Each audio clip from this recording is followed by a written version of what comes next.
Dear human calculators, we have reached the last topic in the last unit of a CalcBC course. Congratulations.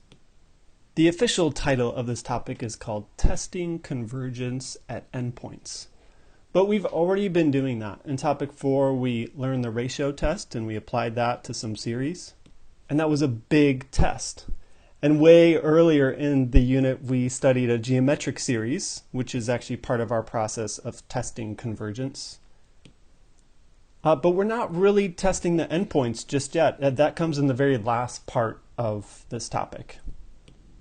Now, for this lesson, we're going to focus on two tests, the integral test and the P-series test. It's not usually called P-series test, but it's a P-series test, basically. Now, what you see in front of you is a visual that helps us understand the integral test. Basically, this is communicating to you that there's some function, the blue function, that all of the values of the series, like basically the sum of the series, is less than the function. Just so you know, many of the visuals for the integral tests start out with a rectangle with a left endpoint Riemann sum such that it's above the function, but everything is just simply shifted to the left for it to actually work. And that's it for now. Let's check out what the test actually requires. The first thing it says is let a sub n be a sequence of positive terms. You know, this notation just means that a sub n is a sequence, and this is really communicating to us that there's a list of numbers that are going to be added together for a series, and all of those terms must be positive, which flows with the picture here that you see. The next thing is, and this is really the requirements, these are the requirements for it, that f is continuous, positive, and decreasing. Continuous, positive, and decreasing. And that shows up in our visual here as well. The blue curve is the function. It's continuous, there are no breaks, it's positive, it's above the x-axis, and it's decreasing. For the test, the lower limit is called big N, and it must be a positive integer. You'll see the big N show up in just a moment. I mean, really, in this case, with this visual, the big N is 1 right here. All right, and if all that is true, the series, the infinite series, and the integral from big N to infinity either both converge or both diverge.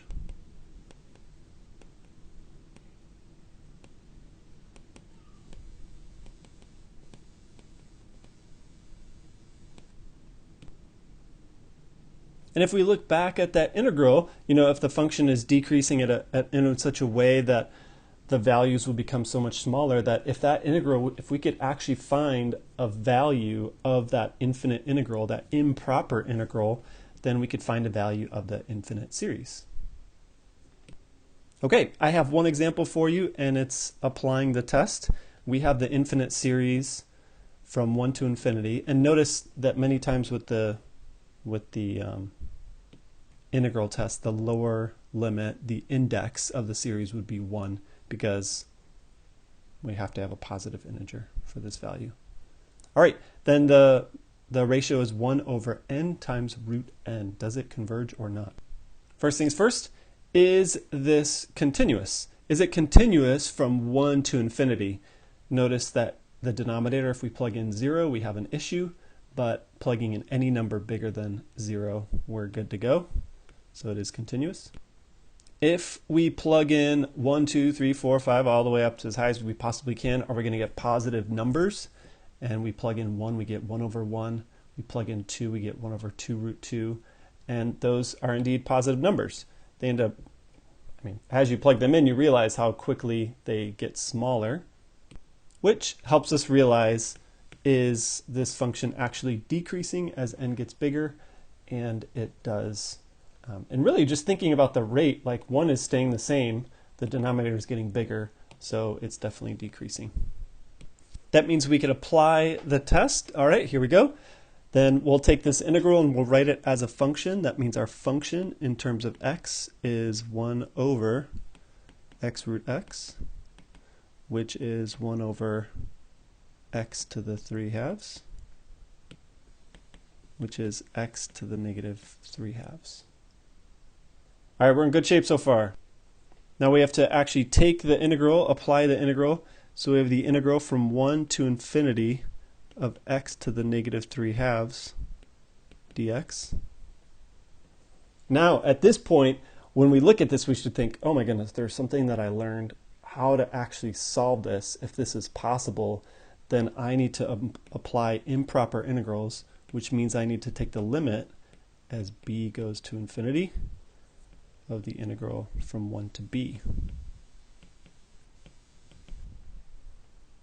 And you could use b, or some textbooks use k or m or even z. I wouldn't recommend it. Looks like a 2. But then we'll take the antiderivative of this. I'll keep the limit in here. So increase the power by 1. So x to the negative 1/2. Divide by that power and evaluate that from 1 to b. Still, stuff that we know, pretty comfortable here. That means and you could skip this step, you might have done it on your own, but that means we have the limit as b goes to infinity of negative 2x to the negative 1/2 from 1 to b. And this is where I'll plug in and I'll move that power to the denominator.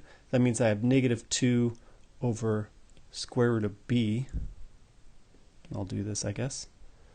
Minus negative 2 over square root of 1. All right, so what I did there is I just moved that power to the denominator, wrote it in root form, plugged in b and 1, and this is the fundamental theorem of calculus right here. See how fundamental it is? Oh my goodness.